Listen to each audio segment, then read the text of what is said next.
संग्रामपुर कहकर एक गांव में गरिमा नामक एक गरीब अकेली महिला रहती है, जो गांव में बहुत ही स्वादिष्ट मैगी नूडल्स बेचा करती है। गांव के सभी लोग बड़े ही चाव से उसके हाथों की मैगी खाया करते हैं। क्या बात है, इतने स्वादिष्ट मैगी नूडल्स मैंने अपने जीवन में कभी नहीं खाए हैं। इनमें मैगी मसाला नहीं, कोई अलग सा जादुई मसाला ही मिलाया गया है, जिस कारण इनका स्वाद इतना उम्दा है। क्यों गरिमा बहन? जी नहीं भाई साहब, मैंने कोई जादुई मसाला नहीं बनाया है। मेरे मैगी नूडल्स बनाने का तरीका थोड़ा सा अलग और हटके है, जो कि एकदम खुफिया है, और वो मैं किसी को नहीं बताने वाली। कोई बात नहीं, हम आपके ठेले पर हर रोज ऐसे ही मैगी खाने आया करेंगे। आप बेफिक्र रहिए। जी ठीक है। दिन हो या रात, गरिमा के ठेले पर हर समय ग्राहकों का आना जाना लगा ही रहता है। उस गांव का सरपंच विक्रम सिंह एक घमंडी और क्रूर आदमी होता है। एक रोज जब उसका बिगड़ैल भाई युवराज सिंह गांव में कुछ दिन रहने आता है, तभी भाई अब जब मैं आ गया हूँ तो आपने कोई पार्टी शार्टी का प्रबंध नहीं किया क्या? अरे छोटे, सारी तैयारी कर रखी है। अब मेरे दोस्त भी आ रहे हैं और फिर हम सारे मिलकर पार्टी करेंगे। हैं? पार्टी की जान तो तू है। अब जब तू आ गया है तो महफिल में रौनक आएगी, रौनक। हमका पीणी है, हमका पीणी है। कुछ देर बाद सरपंच के दोस्त आते हैं और फिर सभी एक साथ मिलकर पार्टी करते हैं। अगले दिन युवराज और विक्रम दोनों भाई गांव में घूम रहे होते हैं। तभी वहाँ पर युवराज की नजर गरिमा पर पड़ती है और वो बस उसे देखते ही रह जाता है। अरे वाह, इतनी ज्यादा खूबसूरत लड़की मैंने आज तक नहीं देखी भाई।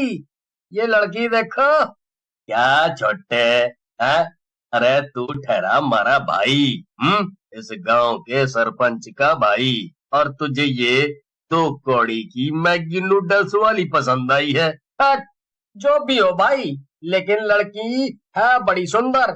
मैं जाकर बात जरूर करूंगा। दोपहर का समय होने के कारण ठेले पर उस वक्त कोई नहीं होता सिवाय गरिमा के। अरे वाह, क्या खुशबू है मैगी नूडल्स की। भाई मजा ही आ गया कति। जब खुशबू ही इतनी बेहतरीन है तो स्वाद कैसा होगा? यूं सही कहा ना? जी भाई साहब। अरे रे रे, मैं तुम्हारा भाईजान बनने नहीं, पति बनने आया हूँ। पहली नजर वाला प्यार हो गया तुमसे। चलो अब हमारे साथ ब्याह रचा लो। क्या? ये आप क्या कह रहे हैं? अरे हिंदी समझना आती क्या तुझे? अरे मुझे तू बहुत पसंद आ चुकी है और अब तू मेरी बीवी बनेगी। नहीं नहीं नहीं, ये नहीं हो सकता। मुझे मना करने वाली तू होती कौन है रे? तू जानती भी है कि मैं कौन हूँ? देखिए, आप होंगे किसी के भी भाई, लेकिन मैं आपसे शादी नहीं कर सकती। मैं कोई ऐरी गैरी लड़की नहीं हूँ, इसलिए चले जाइए आप यहाँ से। के कहा? तेरी इतनी हिम्मत, तू मुझसे जुबान लड़ा कर बात करेगी? अब देख तू, तुझे तो अब मेरे साथ ब्याह रचाना ही होगा, चाहे कुछ भी हो जाए। अगले दिन युवराज अपने आदमियों से कहकर गरिमा को अगवा करता है और वो लोग उसे विक्रम के बंगले पर ले जाते हैं, जहाँ पर मंडप बंधा होता है। छोड़ो, छोड़ दो मुझे, छोड़ो। क्यों कर रहे हो मेरे साथ ये जबरदस्ती? नहीं नहीं। चुप हो जा अब, और अब तुझे मेरे साथ शादी करनी पड़ेगी। चल, वरना मैं आज तुझे गोली मार दूंगा। गरिमा युवराज को चालाकी से धक्का मारती है और वहाँ से भागने लगती है। विक्रम गिरे हुए युवराज को उठाता है और भाग रही गरिमा को गुस्से से आग बबूला हुआ युवराज गोली मार देता है और वो वहीं पर मर जाती है। छोटे, गुस्से में ये क्या कर दिया तूने? अब हम क्या करें? अगर गांव वालों को पता चल गया कि इस गरिमा का खून हमारे हाथों हुआ है तो वो लोग हमें बहुत बुरा मानेंगे। पूरे गांव की नजर में मैं बहुत अच्छा हूँ। इस एक हादसे से मेरी इज्जत खराब हो जाएगी। भाई आप उस सब की चिंता नहीं करो, मैं अभी इस गरिमा की लाश ठिकाने लगा देता हूँ। चलो रे आदमियों। वो लोग समय रहते ही गरिमा की लाश ठिकाने लगा देते हैं और उसे जंगल में एक जगह गाड़ देते हैं। और गांव में अगले दिन जब सभी गरिमा के ठेले पर इकट्ठा हो जाते हैं, तभी वहाँ पर सरपंच का आदमी आकर कहता है, अरे आप बेवकूफों, क्यों भीड़ जमा कर रखी है तुम सब ने यहाँ पर? अरे भाई, हम गरिमा के आने का इंतजार कर रहे हैं। तुम्हें पता नहीं क्या, वो यहाँ पर मैगी नूडल्स बेचती है।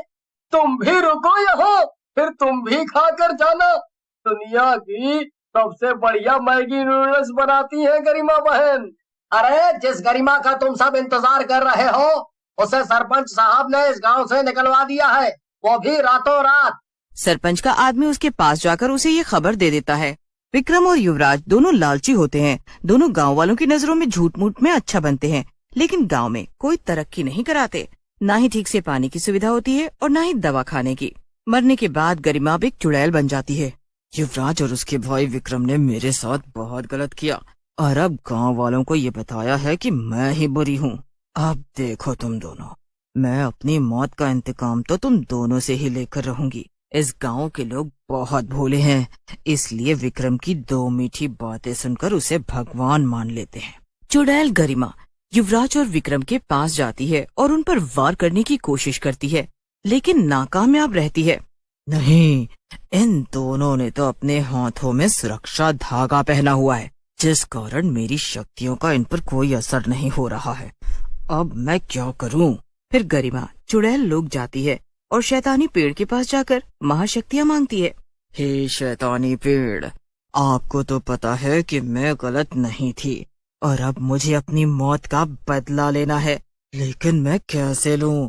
गरिमा, महाशैतानी शक्तियां प्राप्त करने के लिए तुम्हें 50 इंसानों की बलि चढ़ानी होगी, वो भी आने वाली अमावस की रात के पहले। 50 इंसानों की बलि? नहीं नहीं शैतानी पेड़, मैं ये गुनाह नहीं कर सकती। मैं बेकसूर लोगों के साथ गलत नहीं कर सकती। मैं उन्हें नहीं मार सकती जिन्होंने मेरे साथ कुछ गलत नहीं किया है। मुझे बस उस सरपंच विक्रम, उसके भाई युवराज और उनके आदमियों का खात्मा करना है, खात्मा। मैं बाकी चुड़ैलों की तरह नहीं हूँ शैतानी पेड़, मुझ में दिल है। गांव वालों ने मेरा कुछ नहीं बिगाड़ा है। अगर तुम अच्छाई की मूरत बनकर रहना चाहती हो तो फिर तुम कभी भी अपने कातिलों को मार नहीं पाओगी।